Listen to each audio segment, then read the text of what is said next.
How to request a credit limit or credit line increase on Capital One app.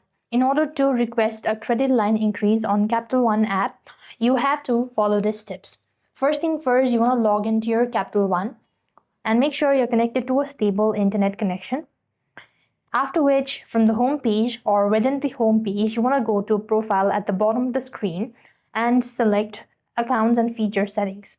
As you've done that, choose Request Credit Line Increase and select the card to enter your updated income, monthly housing payment, and employment status as well. Once you're done entering the following information, you then need to go ahead and review and confirm all the details immediately. Once you've done it so, you need to go ahead and make sure to follow the eligibility as well. So the eligibility are accounts that are new, only a few months old, or have recently received an increase might not be eligible as well. And you can include your full household income, not just your personal income as well. So that's it. I hope the video was helpful. Make sure to like, share, and subscribe.